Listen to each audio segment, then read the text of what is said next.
Não, vai vir mais calor ainda. Vamos esperar pelo menos até a termalização daqui ficar mínima, aí depois para a porta quente para caramba. Então é quente, sabe? Ainda está quente agora. Ontem desligou quase 8 horas, né? Não deu para a gente ter aula mais refrigerada até quase 8 horas. Bom, então, que a gente estava fazendo, ontem a gente introduziu, sobretudo, as motivações para se trabalhar com a ADS,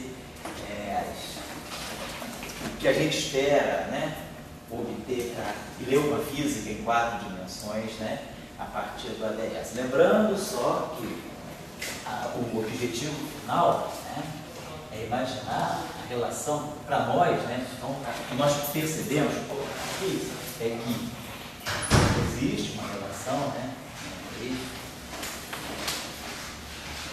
o ADS n-dimensional, então se nós tivermos um espaço de antidecida n-dimensional, então esse espaço aqui está ligado, a gente escreve esse espaço aqui é uma isometria, né? A isometria dele está num espaço de uma dimensão superior. Então, o grupo que, na verdade, a gente vai estar observando, o grupo de covariância para nós vai ser o S2N-1.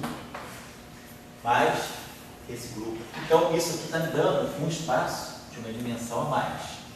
Então, basicamente, eu posso pensar esse espaço aqui, um espaço tipo Minkowski, né? É N, espaço de Minkowski com 2 direções temporais, N, na verdade é um espaço de Minkowski N mais 1 dimensional. E aqui, então esse espaço aqui, é aqui que nós vamos ver a nossa física, nós imaginamos que nós estamos aqui, no espaço quadridimensional. Para nós, o grupo que importa, né, para a gente fazer o modelo padrão, é o Poincaré quadridimensional. Para nós, o Poincaré quadridimensional, ele está ligado, nós vamos imaginar que esse Poincaré quadridimensional, ele está vindo de uma dimensão a mais. O que basicamente nós vamos mostrar hoje, na aula, né, é que existe uma conexão entre esse SO 2N-1, que é o grupo de invariância do antidecíder, né, então isso aqui, estou observando um espaço de N mais 1 dimensões, mas isso aqui é o grupo de invariância do espaço de antidecíder N-dimensional. E a relação que nós vamos mostrar é entre esse grupo aqui e o Poincaré 1, o Poincaré que vai ter aqui.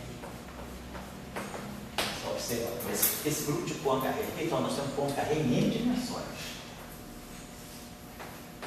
É o que está no nosso caso. Nós estamos falando de 4 dimensões, tipo Minkowski. O nosso grupo de Poincaré, para nós, Poincaré em uma direção temporal, 3 direções espaciais. O nosso Poincaré quadridimensional. Porque nós vamos ver que esse Poincaré de N dimensões, ele, na verdade, pode ser obtido a partir de um grupo que está numa dimensão mais ampla. Tá? Esse grupo aqui é um grupo de isometria dessa variedade n-dimensional, desse antidecíder n-dimensional, mas esse antidecíder n-dimensional, ele é uma curva, uma hipersuperfície, na verdade é um hiperboloide, em N2, N-1. Então, essa aqui é a conexão importante. Agora, esses N para cá, para lá, está muito geral. Se a gente quiser pensar, é pensar em 4 dimensões, no nosso caso aqui, né? Então, se a gente, como a gente falou, o nosso Poincaré quadridimensional, ele deve ser, imaginar que a gente está vivendo numa face de um universo mais amplo. Então, na verdade, ele vai estar ligado a alguma coisa que deve ser 5-dimensional. Para nós, o que vai contar para nós, para a física do modelo padrão, é a conexão entre ADS 5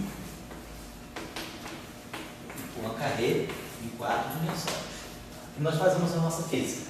Mas essa nossa física aqui, ela pode ter uma razão mais fundamental nesse espaço. Então, é isso que a gente vai estar basicamente trabalhando hoje. Só que hoje eu estou fazendo um exemplo um pouquinho mais pedagógico. Vamos relacionar, na verdade, até colocar esse SO23 aqui, então é o que me dá o ADS 4.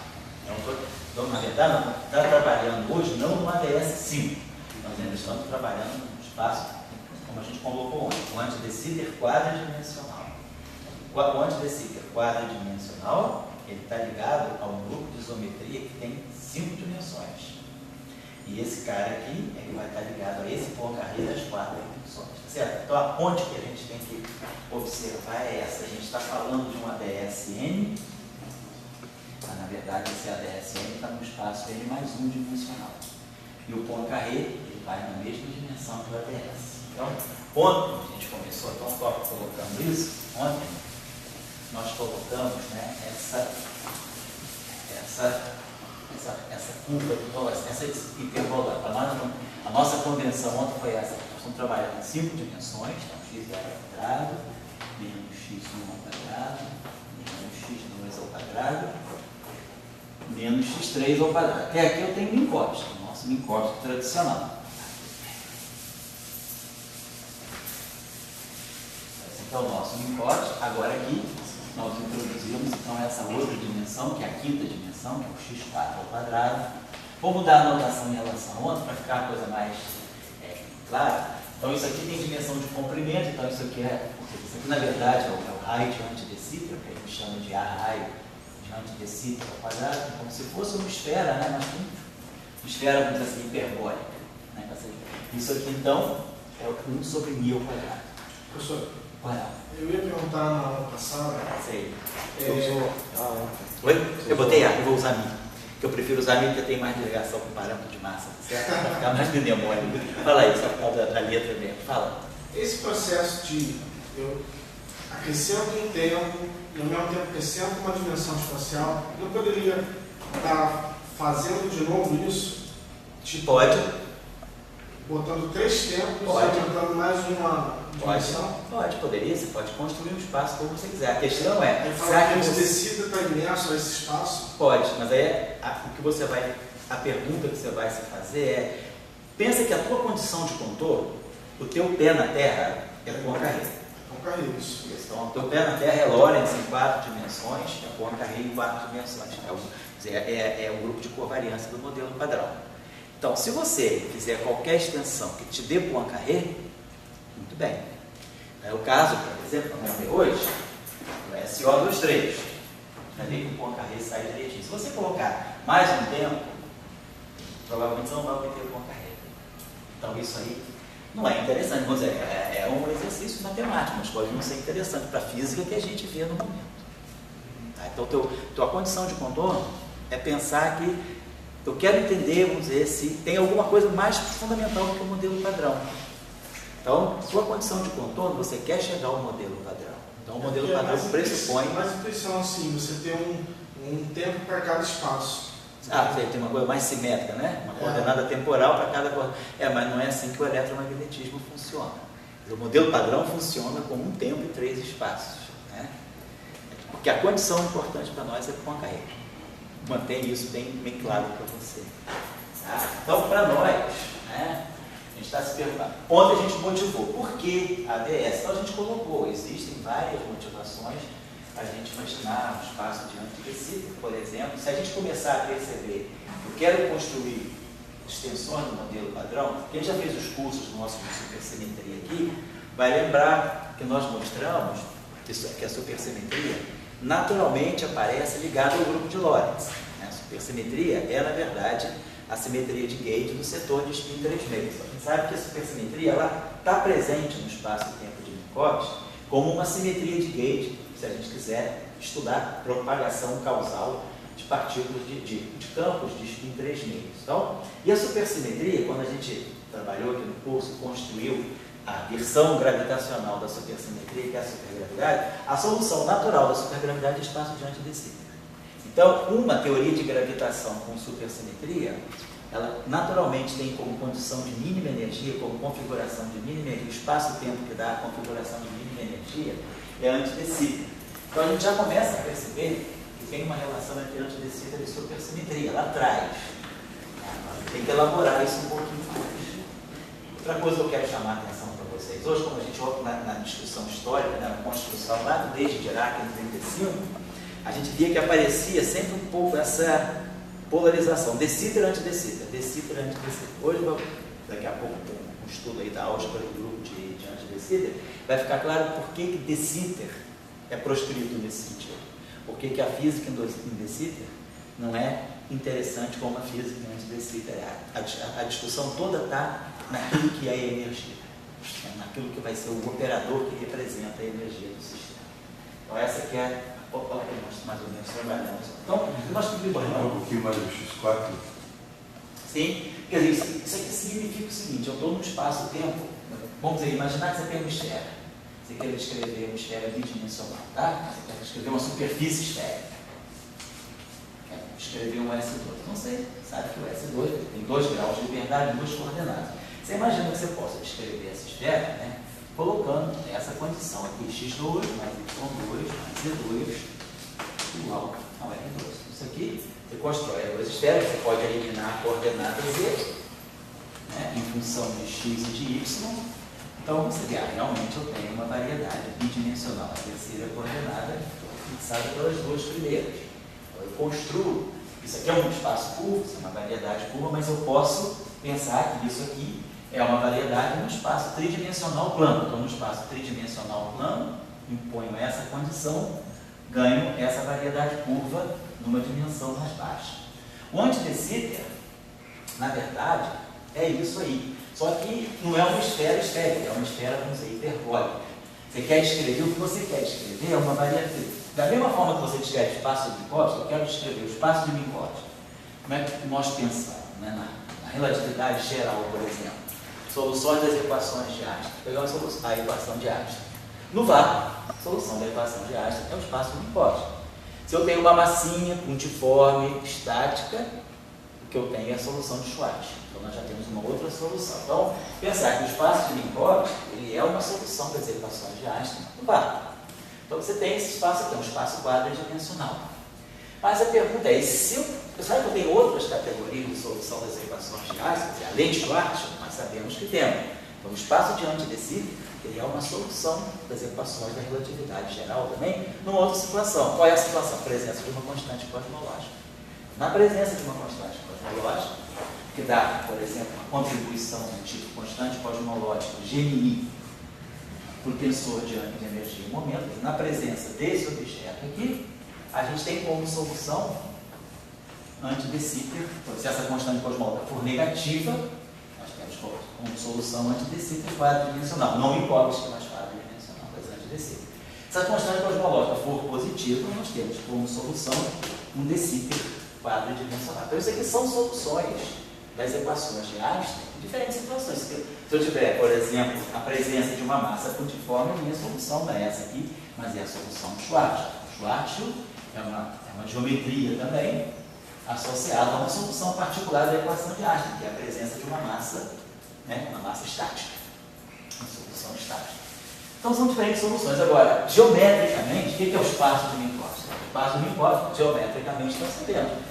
É o espaço, uma métrica definida, né, através do produto. É a métrica da luz. Então, para nós, o espaço de Minkowski é definido essa métrica aqui.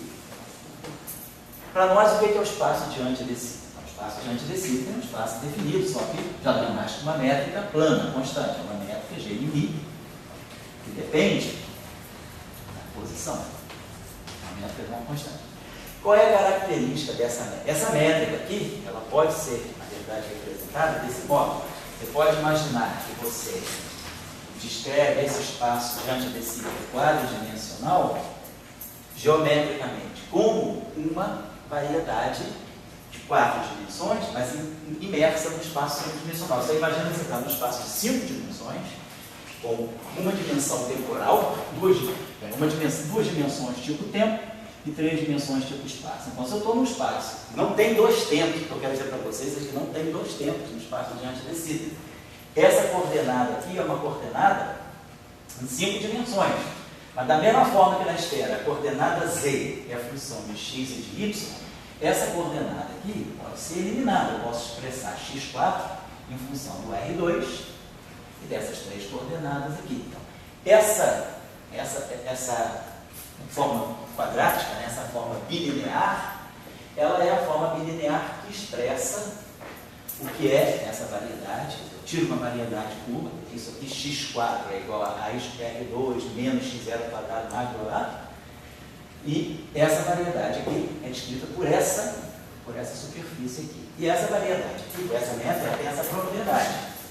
Se ela é curva, né, então o tensor de Riemann dela ele sai mi ao quadrado, g mi kappa, g mi lambda, menos g mi lambda, g mi kappa. Então isso aqui para nós é o espaço diante desse. É um espaço quadridimensional, com um tempo, 3 espaços. Ele é exatamente isso aqui, é um espaço quadridimensional. Só que em vez de ser um espaço plano infinito, né, algo assim, ele é isso aqui. Quer dizer, a forma geométrica do antidecida é como se fosse assim, uma forma de um reator nuclear, né? Aquela, como se fosse um carretel.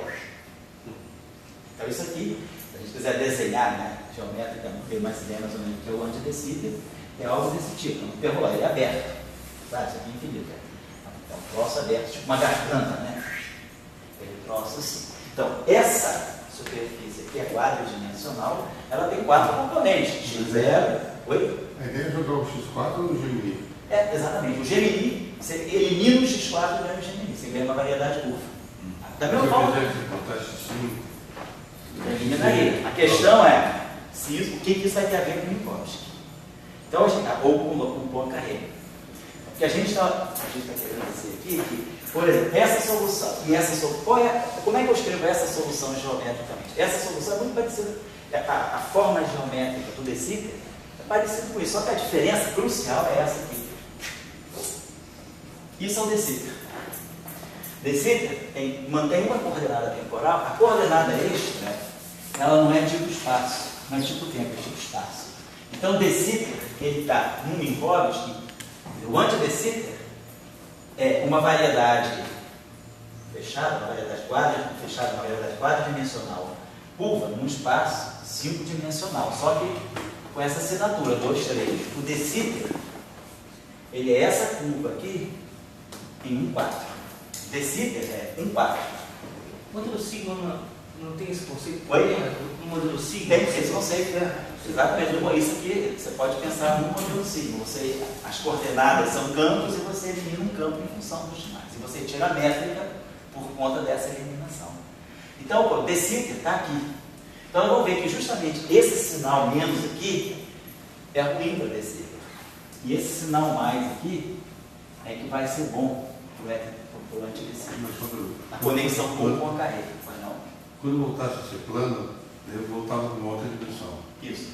Se se você quiser imaginar, se você quiser tratar isso aqui. Essa ligação dos dois termos. Isso. Como? Eu estou no Gemini X. Essa. Esse aí. Mas daí ele tem uma ligação com um outro. Tem. Mais caminho. E só que em 5 Levantando mais um isso. Mais uma dimensão. Essa é Essa é a questão. Você vai para uma dimensão a mais, você vai para um espaço euclidiano, para um espaço plano. Só que nesse espaço plano você tem esse vínculo. Então, você está no espaço de 5 coordenadas, x0, x1, x2, x3, x4. Só que o x4 é a função das outras coordenadas segundo essa equação. E é isso que vai caracterizar o agora, problema. a invariância da luz. Isso. Como é que ela é vista? A invariância da luz tem que ser vista aqui. Agora, a questão é, você está descrevendo a luz nesse espaço diante desse. Então, o que você coloca, a luz vai seguir a geodésica. Só que agora a geodésica não é a geodésica do espaço de Minkowski quadridimensional. Se você colocar, por exemplo, as equações de Maxwell em Minkowski, você escreve lá, dmi é femini igual a 0. Aí você tira a equação de onda plana, você tira como a onda se propaga no espaço de Minkowski. Se você agora quiser fazer o mesmo exercício, como é que a luz se propaga no espaço diante de Sitter? Você vai escrever as equações de Maxwell agora, mas em presença dessa métrica. Você vai ter as mesmas equações. O que você é a mesma sistemática. dmi f mini igual a j ni. Que são as equações de Maxwell no espaço de Minkowski. N1, N1, 3. Se você quiser agora escrever a luz, né, fica a luz no anti-De Sitter, você vai escrever isso aqui. Nada ni f mini igual a j ni. Quem é isso aqui? É derivada por variante, como a gente já aprendeu em alguns cursos gravitacional. Isso aqui é dmi f mini menos gama mi, né? Estou fazendo mi kappa, mi, f, kappa mi, menos gama mi, Mas digo, não. Qual é a diferença se tiver a luz e o espaço curvo? A diferença é que você tem a luz no espaço curvo é que a luz vai estar seguindo agora a geodésia, vai estar seguindo o caminho que ela vai seguir no espaço curvo, é diferente do caminho que ela vai seguir no espaço plano. Ela simplesmente segue uma linha reta. No espaço curvo ela vai seguir uma geodésia. Para ela, naquele espaço curvo, aquilo é uma linha reta. Que o pessoal de cima usa. Isso. E esse deu um Esse é o São duas coisas diferentes.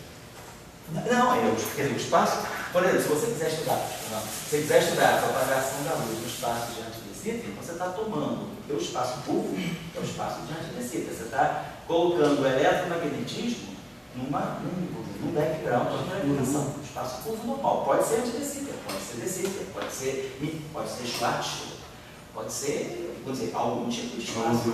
Pessoal, lá de cima, eles estão fazendo a luz andando no espaço curvo. E se a gente perguntar se é antidecita, não, certamente. Tem vários estudos sobre como é que a luz se propaga, se for decita, se for antidecita, se for Schwarzschild, se for Gödel. Aí você vai escolher o espaço-tempo que você quiser. A questão que é a primeira, a luz se propaga no espaço plano ou no espaço curvo. Isso. Então, vamos dizer que você admita a relatividade geral, certo? O que ela vai seguir no espaço curvo. Deixa eu colocar aqui para falar com você. Pode falar. Daí, nesse espaço curvo, você tem uma abertura de opiniões, de possibilidades. E você está entendendo uma possibilidade que está ligada com uma dimensão superior. Dentro do espaço curvo e na outra está plana. Certo. Essa é a dimensão, você está falando isso. E esse é o teu conceito.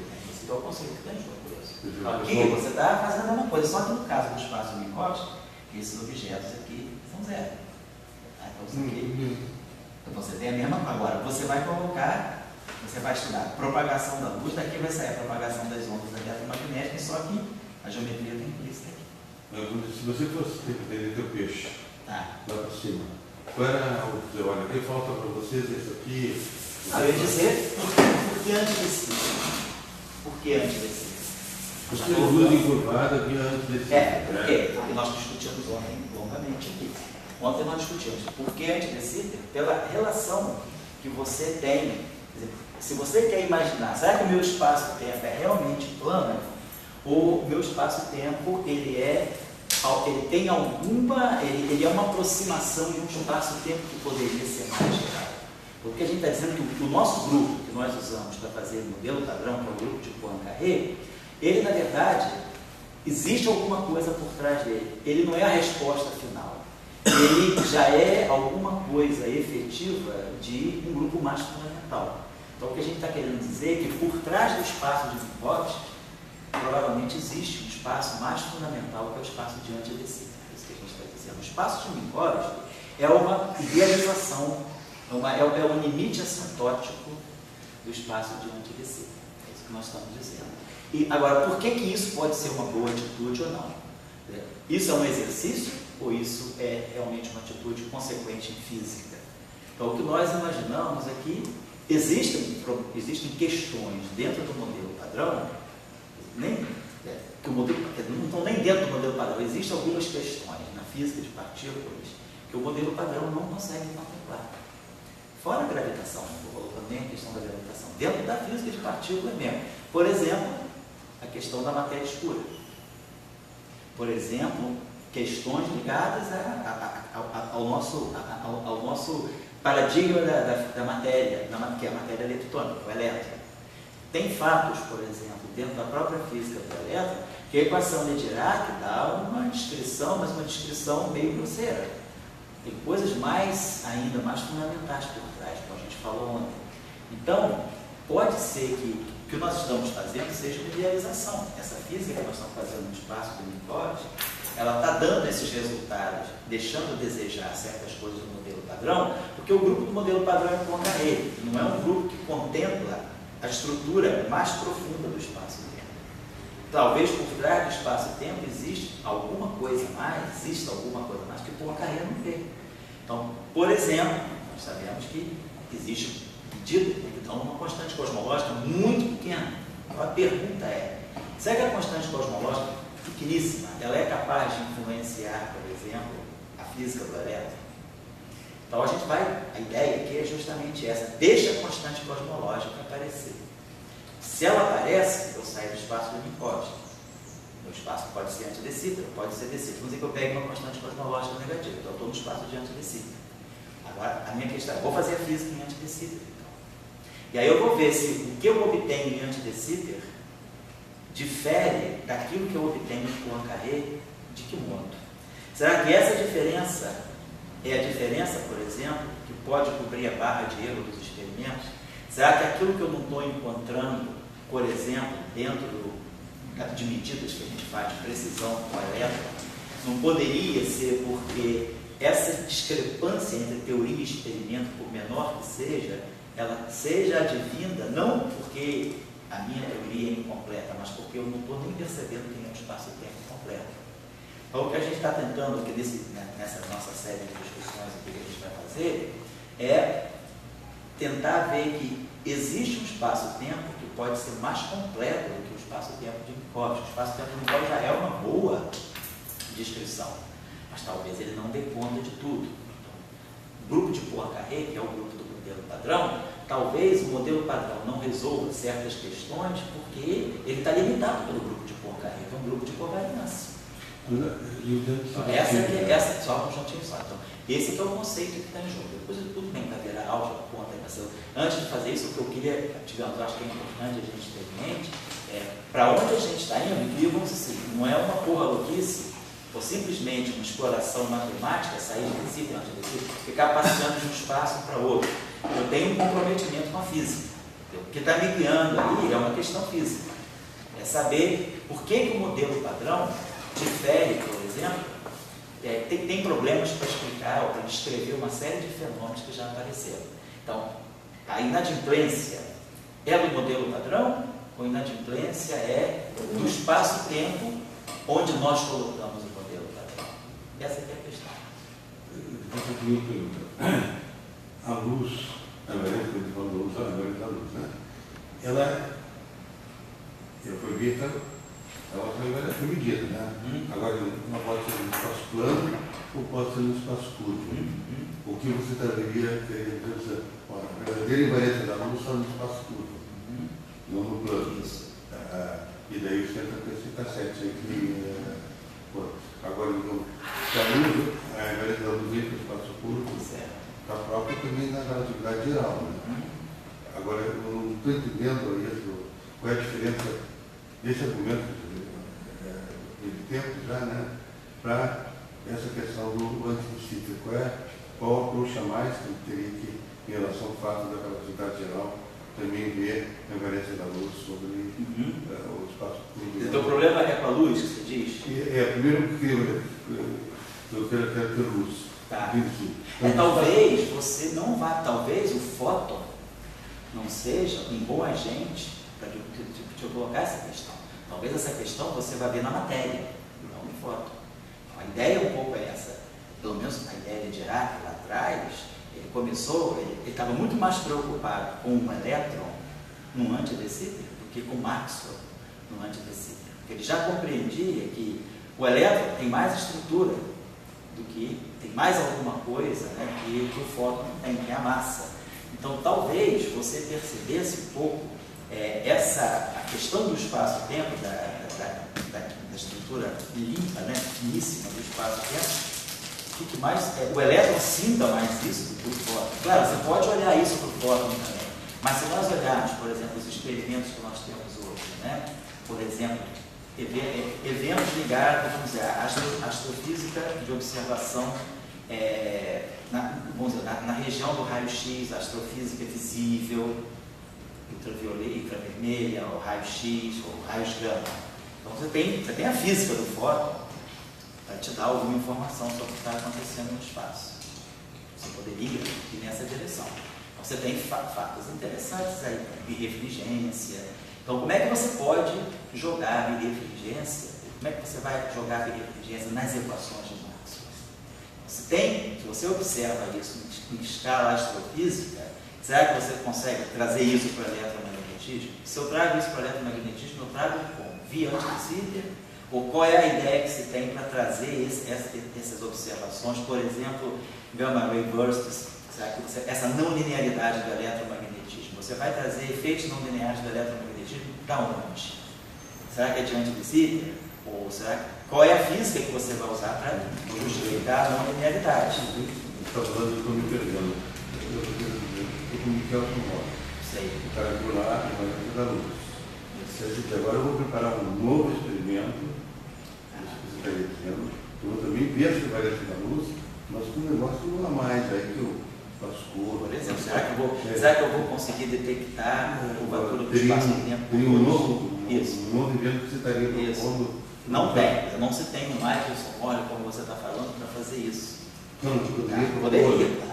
Exatamente.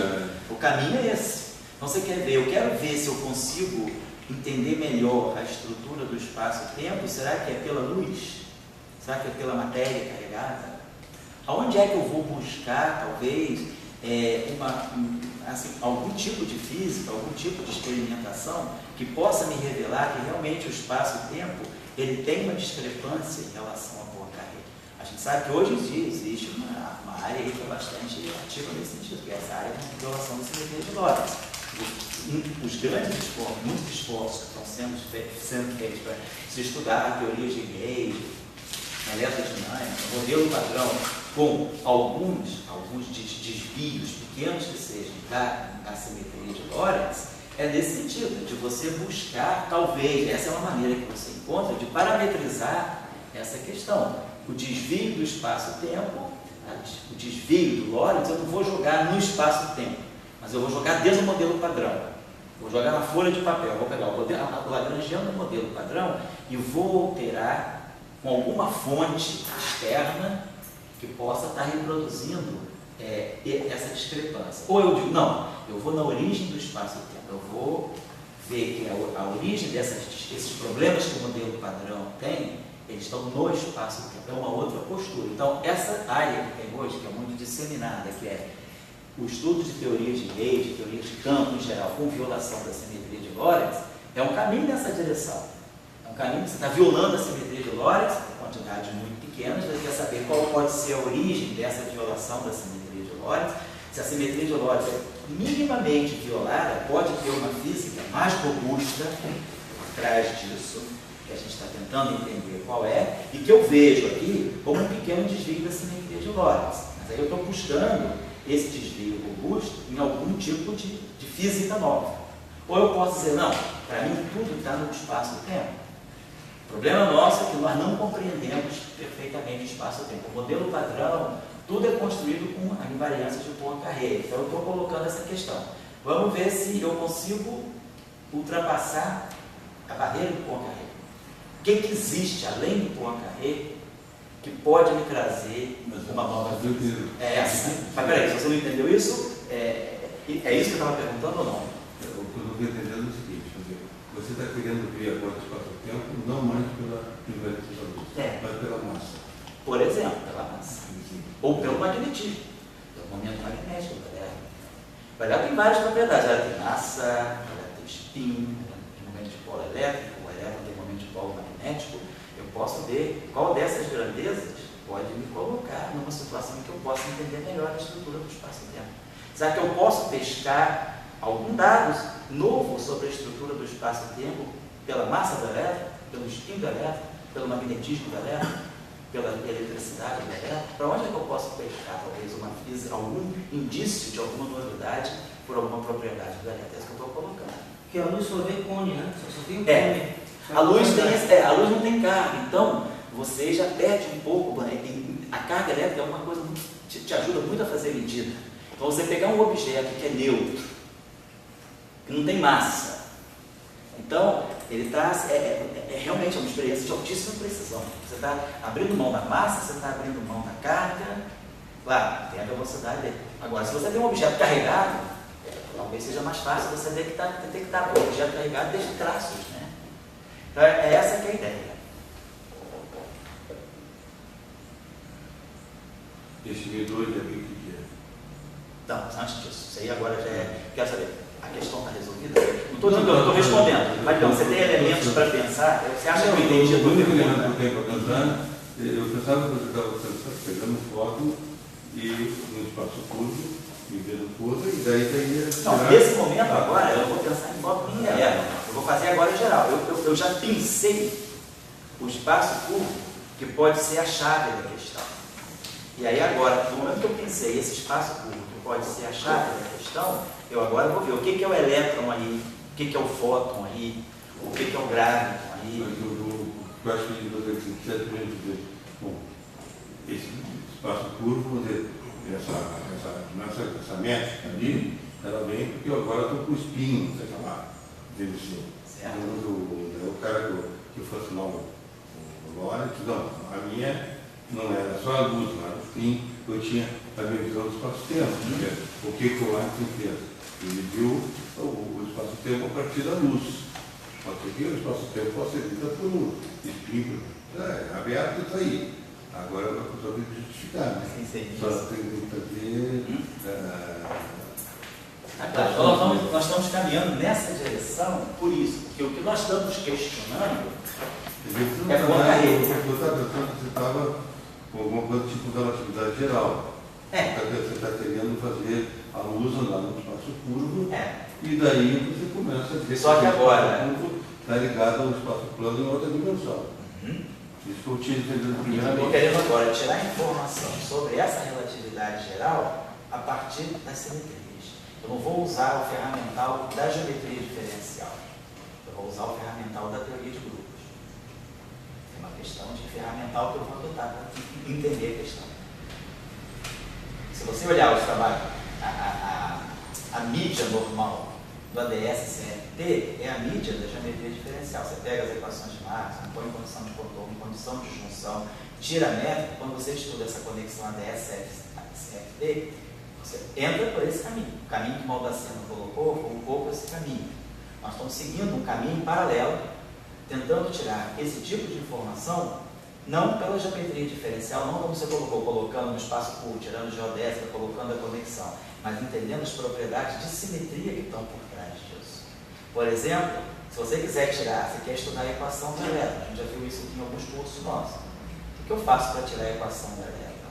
Eu saio juntando pedaços ou eu vou para o espaço-tempo?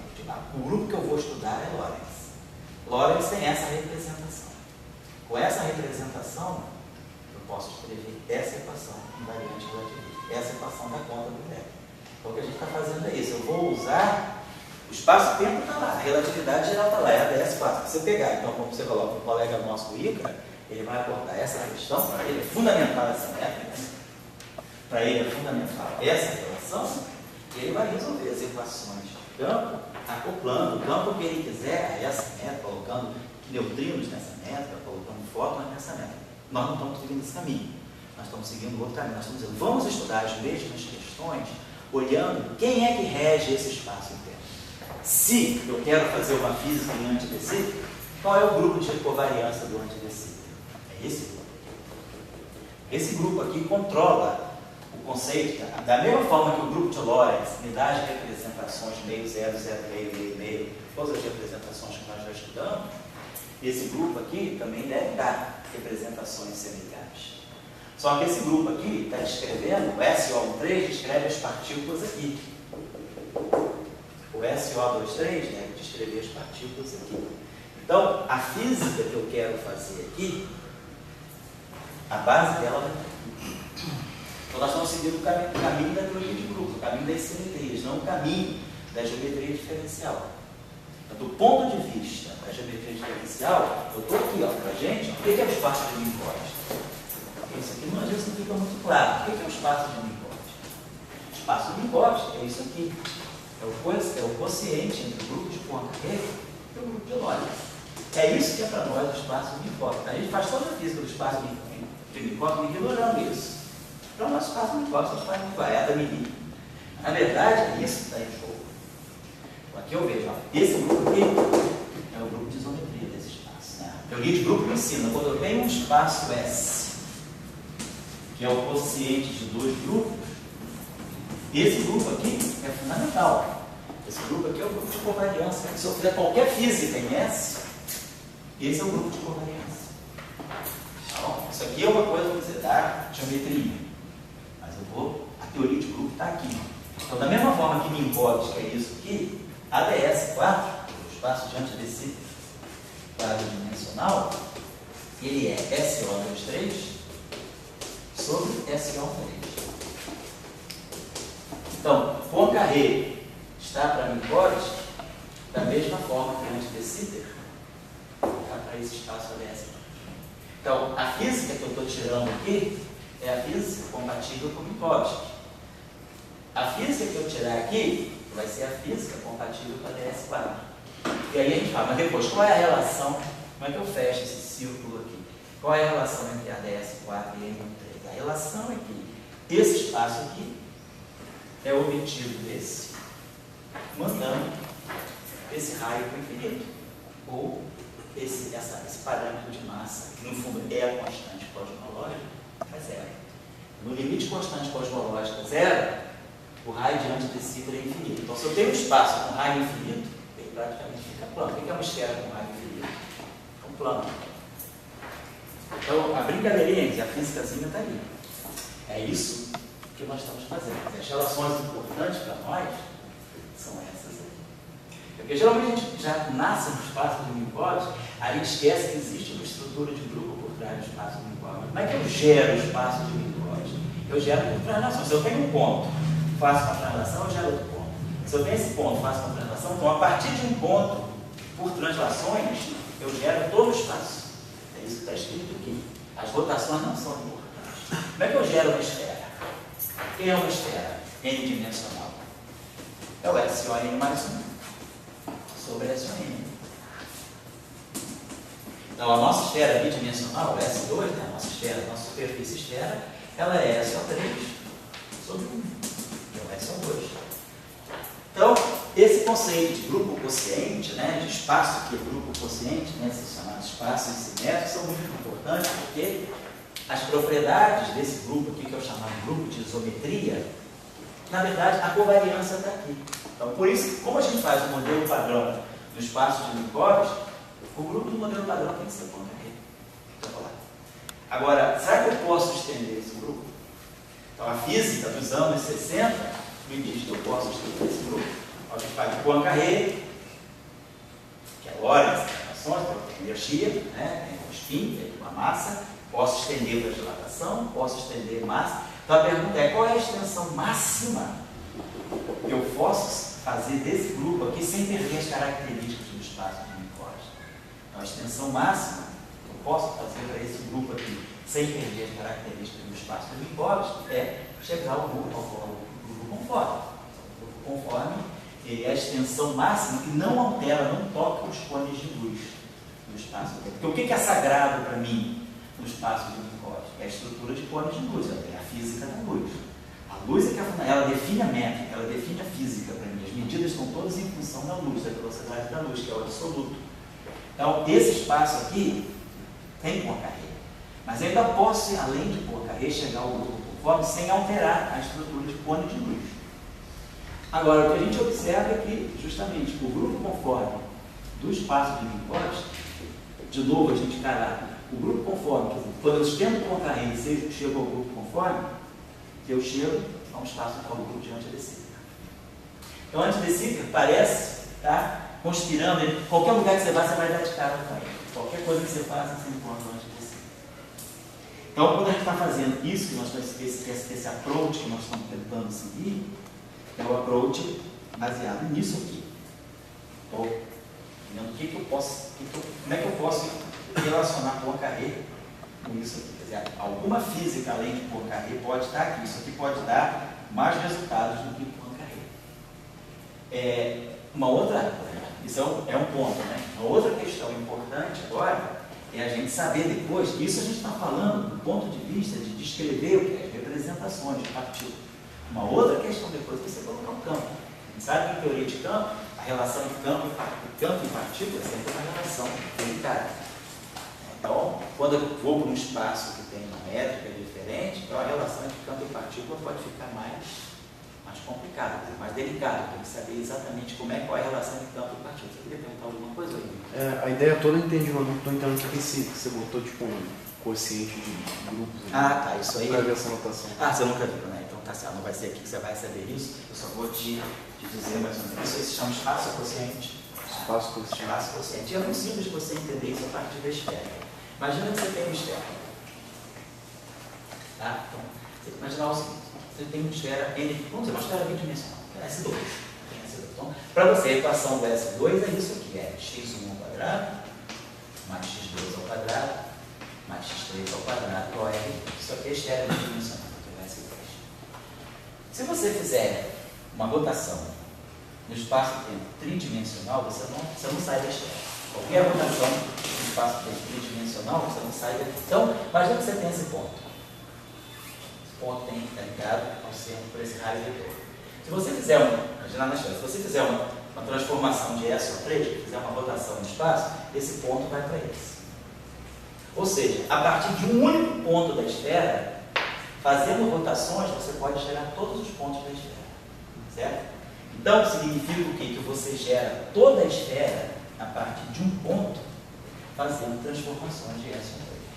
Então, S ou 3 te descreve qualquer ponto da esfera a partir de um ponto que você use como início. Agora, se você está nesse ponto aqui, você pode pegar um plano ortogonal a esse raio.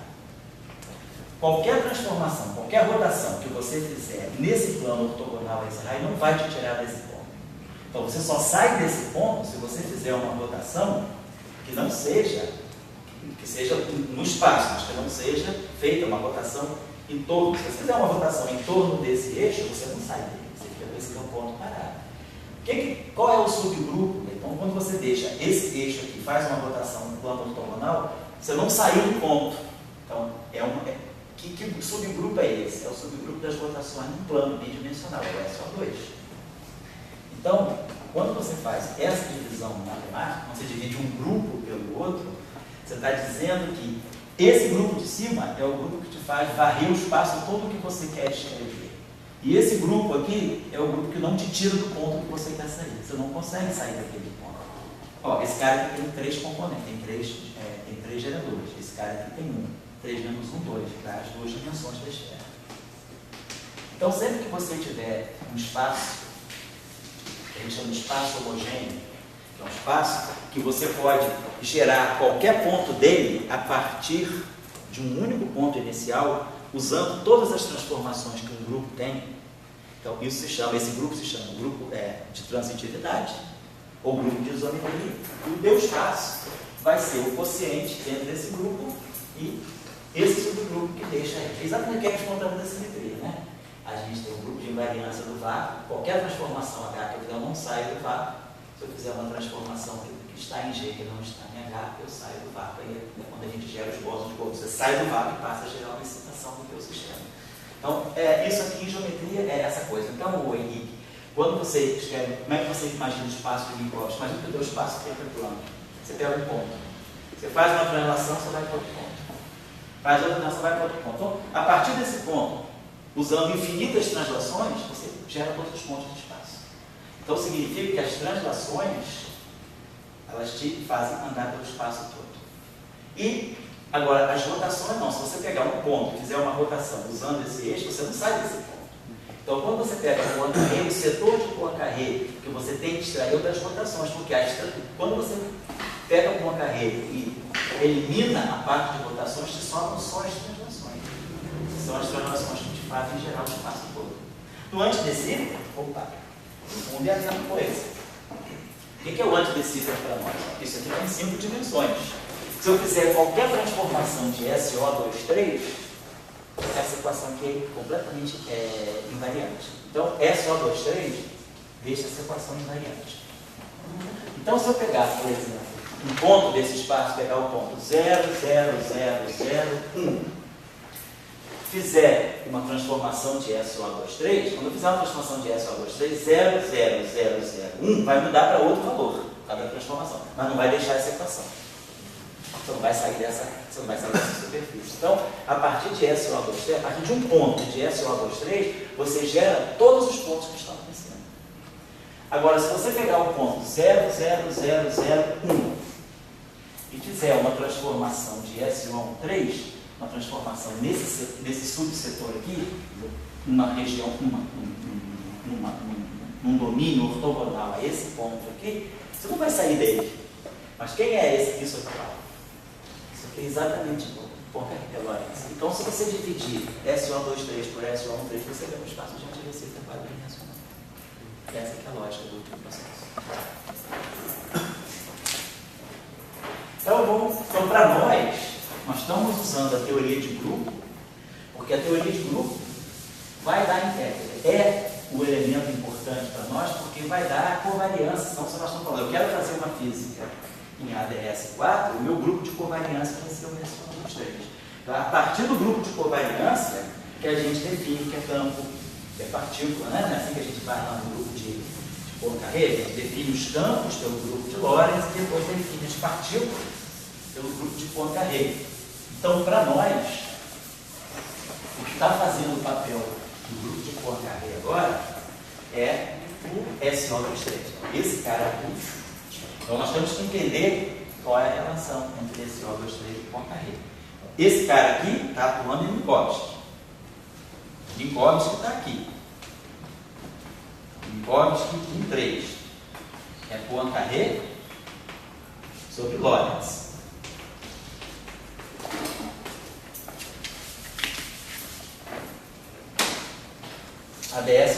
ADS4, tá? Não é o ADS5 do Malvacena, não. Nós estamos falando do ADS4. O ADS4 está aqui. ADS4, olha, SO23, que é o grupo de antitecido, sobre SO13, que é o grupo de Lorentz. Então a gente vê o paralelo perfeito entre Poincaré e SO23. Quer dizer, o que está ligando Poincaré e SO23 deve ser a mesma coisa que liga Minkowski ao antitecido.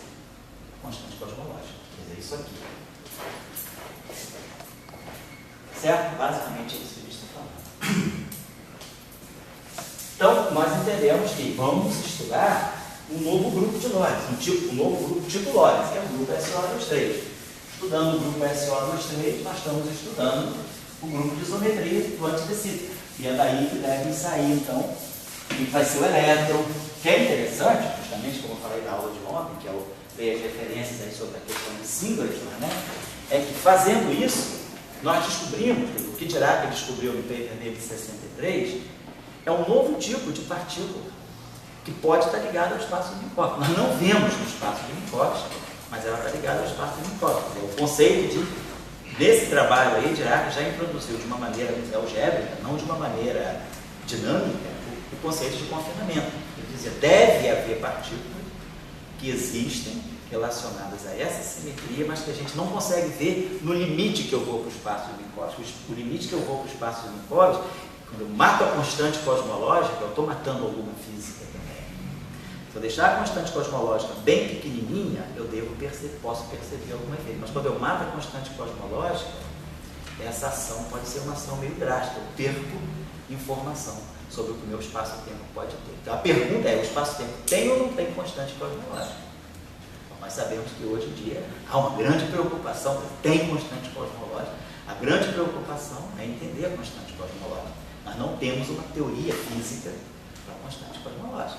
Uma descrição microscópica da constante cosmológica é a maior derrota da física contemporânea. A física contemporânea erra por 123 ordens de grandeza quando ela vai ser relacionada à constante cosmológica. Então, mas é um ponto importante, a gente sabe que tem constante cosmológica. Então, vamos deixar ela solta. Depois, se a gente quiser, a gente mata ela. Para alguns efeitos pode ser bom matar ela. Para o modelo padrão, você chegou até o Higgs sem a constante cosmológica. Na verdade, o Higgs não conhece nem gravitação, né? Se você não existisse gravidade, existia o Higgs de qualquer forma. O Higgs está aí. Tudo que a gente obteve no modelo padrão foi falando que gravidade é zero. Então, funciona. Qualquer pessoa diz, vocês são loucos, cara, isso que é fazer física, é matar a gravidade, que é a força que todo mundo conhece, né? Qualquer passante aí conhece a gravidade. Você diz, não, gravidade, para existir gravidade não importa, o modelo padrão não existe gravidade, é um sonho, gravidade é uma ilusão. O cara vai dizer que realmente você é um inútil, né? Mas funciona. Funciona. O que a gente vai fazer? Nem nós entendemos, mas funciona. Então, vamos lá. Então, acho que a gente tem que estar avaliando. Eu estou passando para vocês esse tipo de informação, mas é para vocês pensarem. Isso aí eu acho que cada um tem que construir a sua própria convicção, né, dessas coisas. Ou também falar, não, eu sou contra, eu não acredito nisso. Eu estou tentando dar para vocês os argumentos que a gente pode estar usando, quer dizer, a lógica do raciocínio que está por trás de se estudar um espaço de antidecida. É claro que, de uma maneira mais pragmática, a partir de 98, quando o Maldacena chegou no antidecida e ganhou o nome todo que ele ganhou pela conjectura ADS-CFT, ele veio de uma outra onda. A onda que ele veio é a teoria de cordas. Vamos estudar soluções das teorias de cordas. E aí ele mostrou que tem uma solução muito interessante, as 10 dimensões, das soluções da teoria de cordas. Elas pegam aquele espaço 10-dimensional que é a teoria de cordas e ele pode ser a solução daquele, uma das soluções daquele espaço. É um ADS 5 dimensões ADS vezes um S5. Então, a Maldacena diz, a teoria de cordas vive no espaço 10-dimensional que se fraciona em dois fatores cartesianos. Um espaço de antidecida 5-dimensional, não 4, não é o nosso ADS4, é o ADS5, como nós já falamos ontem, esse ADS5 é o S4 dos 4, é o antidecida. Eu observo, o que é S5? S5 é SO6, né? É SO6 sobre SO5. Então, O gráfico era um tempo e 9 espaços. Um tempo e 9 espaços. Então, o ADS5 também. Isso aqui é um grupo de isometria. Não é o espaço. É um grupo de isometria daquele espaço. Tá? Então, não tem dois tempos na teoria de cordas. Tá? Então, a Maldacena chegou ao antidecida dessa forma. Mas a gente está colocando que já existia, antes da teoria de cordas, já existia uma maneira mais, vamos dizer assim, mais fina, uma maneira menos explícita de se pegar. Isso aí foi solução das equações. Então, você ganhou essa solução das equações. Se eu ganhei essas soluções, são soluções sensatas, fazem sentido, vamos analisar. Mas já havia um incômodo com o espaço de Minkowski, com o grupo de Poincaré-Cetudo. Esse incômodo Dirac foi vivendo, a gente vai vendo a literatura de Dirac, a gente vai percebendo esse incômodo, que volta de 10 em 10 anos, ele fala do espaço de antidecida, ele sempre volta, é aquela coisa que está perturbando ele. Pela literatura dele você sente o que está indo dentro dele. Eu quero entender, porque cada vez mais ele vai, até que em 63 ele dá um chute final, marca o pênalti aí, praticamente 35 anos antes de Maldacena, sem saber teoria de cordas, ele fala, antidecida é o grupo, a física deve estar aqui. E aí ele descobre novas representações, descobre símbolos, fala da possibilidade do elétron ser composto, e aí ele começa a ficar mais tranquilo, porque o elétron é composto, vai de encontro ao que ele achava. Quando Dirac escreveu a equação do elétron, em 28, dito por ele, em 28, o que ele estava perturbado era se o elétron era uma partícula elementar ou não. Quando ele escreveu a equação para o elétron, a preocupação dele era saber se o elétron era elementar ou composto. Saiu a equação de Dirac, saíram os postos, mas ele não respondeu a pergunta, o elétron é composto ou não? Então essa foi a questão que perseguiu. E aí a gente vai vendo, tem decíter em 35, decíter em 36, antidecíter. Será que nos 14 teses a gente vai ver alguma coisa? Pode ser, então vamos ver se nos 14 teses a gente... será que essas discrepâncias, que vai ver alguma coisa, vai? A questão é saber se o que a gente vai ver nos 14 teses vai, por exemplo, poder ser reproduzido dentro desse pensamento. Será que eu vou poder atribuir todas as novidades dos 14 teres ao antidecíter? Oi? Por exemplo, mas o próprio Poincaré tem, a gente joga fora. O contínuo já está no céu, Antônio já assinala uma novidade em relação ao espino. Não foi em física de partículas, mas foi em sistemas de corpos. Assim. Então, vamos lá. Então, eu espero ter dado a vocês, pelo menos, assim, o estímulo de querer pensar nessas coisas e querer buscar a própria maneira de compreender. Eu dei muitas informações de um lado e de outro, aí agora cada um tem que sentar, pegar a literatura e pensar, pensar, será que isso faz sentido? Eu estou colocando para vocês, é uma saída, é uma abordagem, não é a única, é uma abordagem entre tanto. Esse símbolo do Dirac, está ligado a isso? É isso. A grande novidade daqui é o símbolo. Em relação ao Poincaré. Aqui sai elétron, aqui sai fóton, aqui sai cara, aqui sai cara. Singleton só sai aqui não sai. Singleton não chega aqui. Por quê? Será que tem alguma coisa que realmente eu preciso da constante cosmológica? Então, se o elétron realmente for composto, é uma prova, pode ser usado como um argumento indireto para você em favor da constante cosmológica. Talvez alguma discrepância, alguma coisa que se sente realmente vai observar alguma. O fato agora, esse fato mais recente agora, essas medidas, até o Santo Rio vai falar sobre isso com vocês, sobre o momento de polo elétrico do elétron. Não é uma coisa que é a especialidade dele. Ele falou que aceitou o convite para falar sobre isso, mas não é muito a especialidade dele é o momento de polo magnético, o magnetismo do elétron.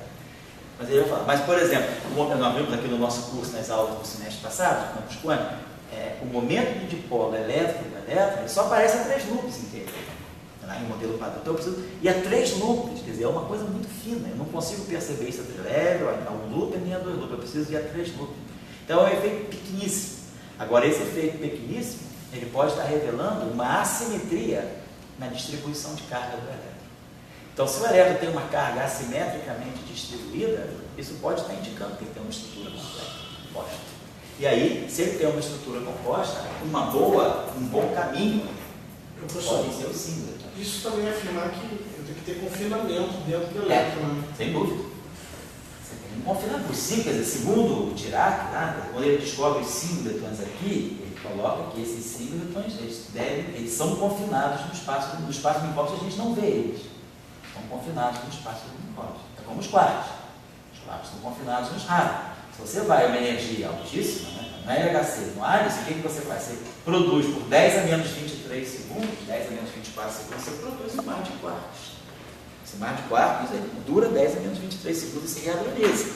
Então ele está confinado, mas nas nossas escalas de tempo a gente não vê ele desconfinado. É uma coisa que, se a nossa escala é o espaço de Poincaré, o grupo de Lorentz, é o espaço de Minkowski, o grupo de Poincaré, a gente não tem tempo, não consegue ter resolução para ver o símbolo. Eu só conseguiria ter resolução para ver o símbolo se eu vivesse realmente no antidecível. Se eu estivesse lá dentro do carretel. Certo? O símbolo pode ser comparado com os quarks? Pode, o símbolo pode ser até com os préons, mas é uma forma com os préons. Isso é mais difícil, não é? O sentido está confinado. Confinado.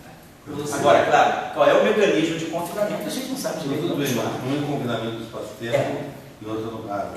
Exato. Fala aí. Como é que você vai... o elétron de seção de choque, como você vai estudar isso, né? Pois é. Como é que você vai ver essa estrutura interna? Né? Como você vai... que sinal você vai ter? Pode ser, então, não estudando o espalhamento do elétron, mas estudando alguma medida que vá, por exemplo, detectar com a precisão mais alta possível a propriedade magnética, chegando a essas propriedades intrínsecas da partícula. Aqui no curso, eu vou colocar para você dar nas aulas finais uma discussão, porque o que é bacana também do grupo de, onde a gente falou, do grupo de antidecível, é que é a primeira vez que você consegue perceber uma relação entre massa e spin. No grupo de Poincaré, massa sai para um canto, spin sai para o outro. Os dois se juntam. Você fala, então uma partícula tem massa e tem spin, mas você não tem nenhum compromisso entre massa e spin. Massa vai para um lado, é um Casimir, e spin vai para o outro. No grupo de antidecível, a gente vai ver que massa e spin se organizam. Existe uma relação entre massa e spin. Então, isso também mostra que o grupo de antidecível ele tem uma estrutura mais fina, porque ele me faz perceber que, de uma descrição mais grosseira, massa não tem nada a ver com spin. Mas para o antidecível, eu já começo a ver que, vamos ver na próxima aula, que tem uma relação entre massa e spin. Então, isso aí já mostra que deve ter... Massa e spin não são dois números quânticos tão desacoplados assim. Pode ser que a constante cosmológica ela faça o elo entre essas duas grandezas. Para nós, a constante cosmológica é zero, então, para todos os efeitos, massa e spin são duas coisas. Mas se a gente acende a constante cosmológica, a gente já começa a ver que, na hora que eu mexo na massa, eu também tenho que mexer no spin. Então, tem muita coisa aí que a gente vai procurando. A pergunta é, como é que eu poderia, na verdade, modificar a equação de Dirac para levar em conta essas coisas, né? Então, vamos dizer que a gente já tem, né, discussão para saber que o estudo de SO23 tem razão de ser. tem uma razão. Então, como ontem nós colocamos, então agora a gente está esquecendo o espaço de antidecita, o ADS4. O que nós estamos fazendo? Nós estamos estudando o grupo de isometria do antidecita. Então, agora estou estudando a isometria, o grupo que deixa a métrica do espaço de antidecita invariante. O espaço de antidecita é quadridimensional e tem um tempo só. O grupo de isometria é um grupo que é visto em 5 dimensões e que tem 2 tempos. Mas esses 2 tempos são do grupo de isometria e não do espaço de antidecita. Certo? Só para desvincular essa discussão dos 2 tempos do espaço de antidecita. Bom, Vamos escrever isso, compadre. foi? Então vamos escrever isso aqui para quem está seguindo. Né? Então, ADS4, vou colocar aqui, né? Vamos escrever assim de uma forma mais nítida, né? ADS4 para nós é SO23.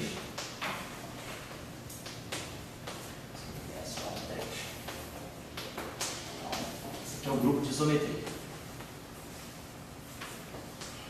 É um grupo que deixa a métrica do espaço. É a métrica que define, né, o ADS4 invariante. É o grupo que deixa invariante essa equação aqui. X0 ao quadrado, menos x1 ao quadrado, menos x2 ao quadrado, menos x3 ao quadrado, mais x4 ao quadrado, igual a 1 sobre π ao quadrado. Então, isso aqui, esse é o grupo que deixa invariante essa forma quadrática aqui.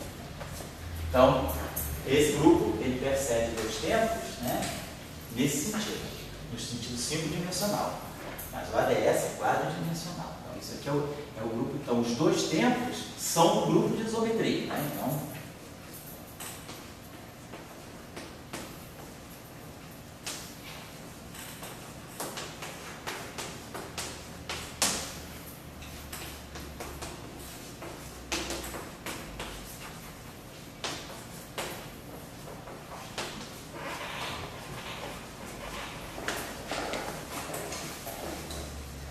tem uma só coordenada temporal.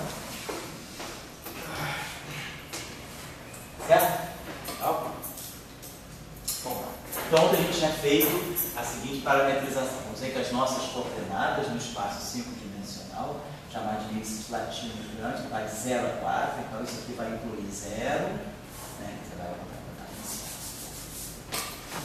Nossa coordenada é XA. Então, vai ser X0, X1. X3, X4. Nossa coordenada A varia de 0, 1, 2, 3, 4. Isso aqui para nós é o índice I. I vai de 1, 2, 3. Se a gente usar o índice I, ele vai de 1, 2, 3. E o 0, 1, 2, 3 é o índice de Minkowski, que é o Mi. Então, esse A pode ser Mi, vai no espaço de Minkowski, e o 4 é a coordenada extra. Vamos usar essa notação. Então, para nós, então, a transformação do grupo de antidecita vai ser isso aqui, uma matriz lambda AB, exatamente como a gente faz agora, XB. Então, essa transformação aqui deixa invariante a métrica de antidecita. Lambda transposto, eta, lambda, ó eta. Sendo eta a nossa métrica, mais, menos, menos, menos, mais.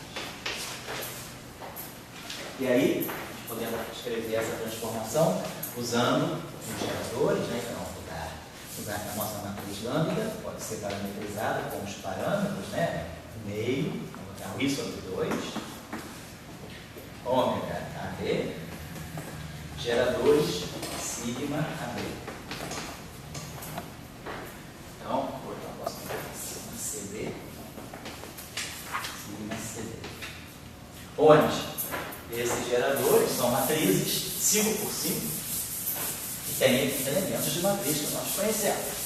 Estou seguindo a prática, eu já tinha até colocado um pouquinho antes, mas que a gente faz no estudo do grupo de lotes. Então, quem é a representação, né, desses geradores, sigma, então, as matrizes sigma AB, vou fazer uma rotação no plano 0, 1, 0, 2, 0, 3, 0, 4. 1, 2, 1, 3, 1, 4. 2, 3, 2, 4, 3, 4. Então aqui eu tenho, né, esse 10 geradores. São 10 geradores. Mas aí você pegou a reta do SO13 e foi em frente. Isso. Peguei carona no SO, com o que eu sei do SO13. Isso vale para qualquer grupo do tipo SO perfeito. Engraçado aqui. na prática você está fazendo o seguinte, né? Você está sempre envolvendo simetria e você vai nos fibrados. Você está dizendo que tudo é para o nosso fibrado tangente, né? Isso. Se você, por exemplo, se o quociente passa de baixo, multiplicando para o outro lado, né? Certo, O isso. espaço quociente, no fundo fica uma visão de fibrado tangente. Fica Você exatamente. e naturalmente isso emerge, né? Emerge naturalmente. O grupo quociente ele é um exemplo bem claro assim, do fibrado. O espaço quociente. É uma maneira prática que os matemáticos tratam de maneira muito sofisticada, mas na na verdade não é, né? Na física sai de uma maneira assim, sai do Lagrangiano. Se você pegar o modelo do ferro-magnetismo, sai do Lagrangiano. Quem quiser, se alguém tiver interesse assim, de aprender um pouquinho mais a matemática, do que é você pelo jeito tem interesse de aprender um pouco mais a matemática, do que é um espaço quociente, o que são espaços homogêneos, tem um livro excelente, Helgason. E o defeito, Leandro, quando você já coloca em simetrias, você já está supondo que defeitos podem aparecer ali, né? Porque vai aparecer no fibrado dele. Vai aparecer, exatamente. Esse grupo é o grupo, vamos dizer, do fibrado. Como tu fala, é uma maneira de aprender na rua, né? A física ensina a gente na rua. Na rua, a linguagem de rua é física.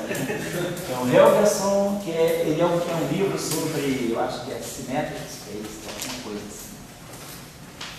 Espaços simétricos.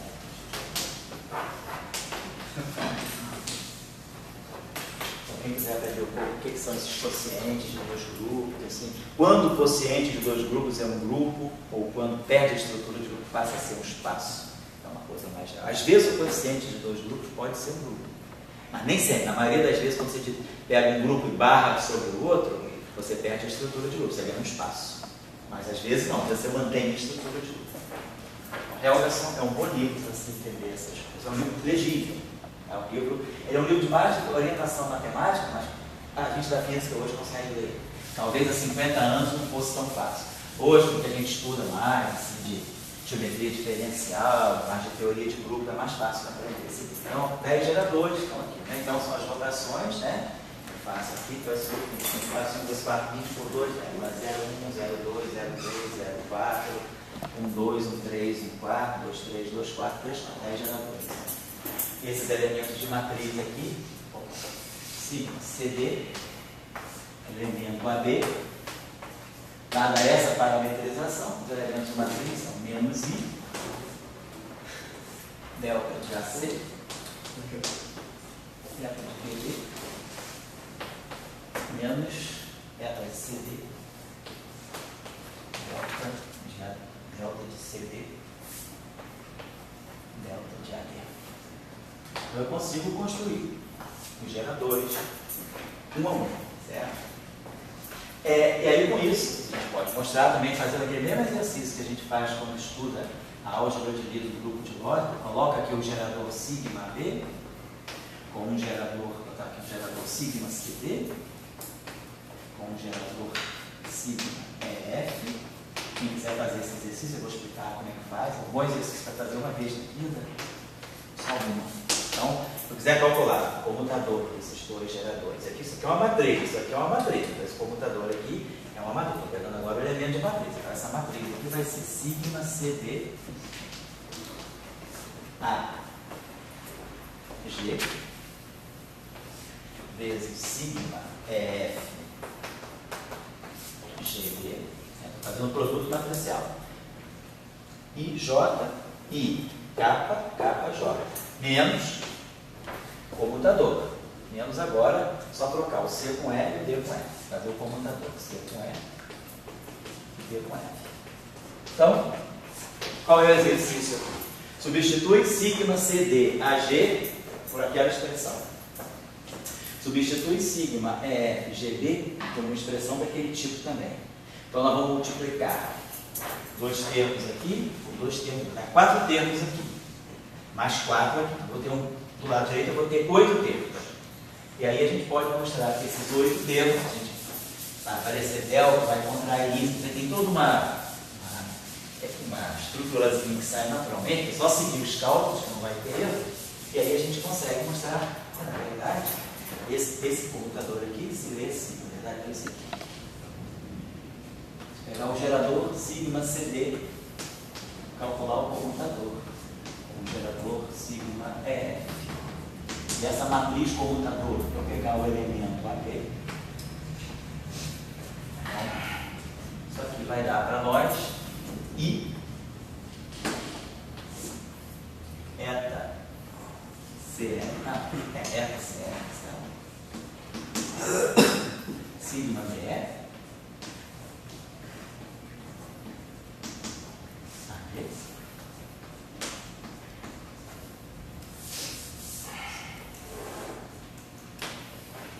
mais eta BF, sigma CF,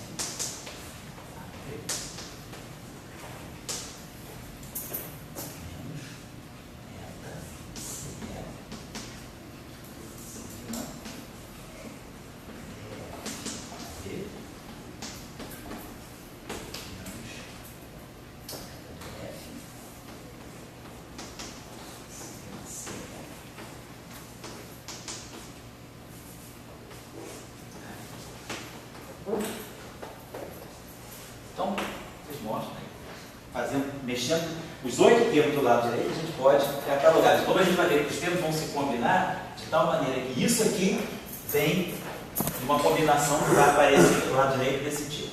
Então, isso aqui vocês estão vendo, vale para todo o AB. Isso aqui é uma relação matricial. O lado esquerdo é igual ao lado direito para todos os elementos AB. Então, como agora essa relação é uma relação elemento a elemento, eu posso esquecer isso aqui. Vamos tirar os elementos, mas vamos colocar só as matrizes. Né? Então a gente mostra essa relação aqui. Essa relação aqui é o que a gente chama, é a álgebra de Lie, do grupo SO23, que é o que a gente chama sempre de SO23 pequenininho. É a álgebra de Lie, é a álgebra dos geradores. Certo? Então nós vimos, vamos fazer o seguinte agora, vamos começar agora a fazer o splitzinho, para a gente começar a se aproximar. Então eu estou querendo que o meu exercício final é buscar as representações dessa aula. Da mesma forma, quando a gente estuda o grupo de Lorentz, a gente vai lá, pega os geradores, aí decompõe naquele N0I, N0I, cria o J, cria o K, aparecem duas álgebras de Lie, S2, né, quando a gente pega lá, Lorentz, SO13, a gente faz exatamente esse exercício. Pega essa álgebra, aí pega o gerador sigma 0I, o gerador sigma e J, vê que vai dar uma relação de comutação, aí eu defino que de J e K, no final do processo todo, eu ganho um S2 vezes S2. Aí a gente fala, beleza, as representações irredutíveis do grupo de Lorentz podem ser categorizadas segundo um I para S2 e um J para o outro S2. Esse I aqui é 0, meio, inteiro ou semi-inteiro, é a mesma coisa aqui. Aí a gente tira a representação 0, 0, 0, meio, meio, 0, meio, meio, 0, meio, 0, 0, meio, e tira todas as representações. Mas lembrando que esses números aqui já saem quantizados por causa da estrutura do SO2. É o exercício que a gente faz para o SO13, Lorentz, que é o exercício que a gente vai ter que fazer aqui, só para o SO23. Aí a gente vai ver que agora tem algumas coisas interessantes. Então, vamos pegar, vamos fazer pelo split dos geradores. Vamos pegar os geradores. Uma observação interessante aqui. Por exemplo, como é que eu já poderia ver que matrizes satisfazem essa álgebra aí? Vamos lembrar o seguinte, quem já estudou um pouquinho de teoria de Dirac, todos nós aqui já passamos pela equação de Dirac, estudamos a álgebra de Clifford em 4 dimensões. A gente estudou, então, no espaço-tempo, quadridimensional. Vamos pensar agora em Mi. Em corte quadridimensional. 0, 1, 2, 3. Quando a gente estudar a álgebra de Clifford, nós pegamos as matrizes gama, que satisfazem, né? Gama 4 por 4, que satisfazem aquela nossa relação de comutação.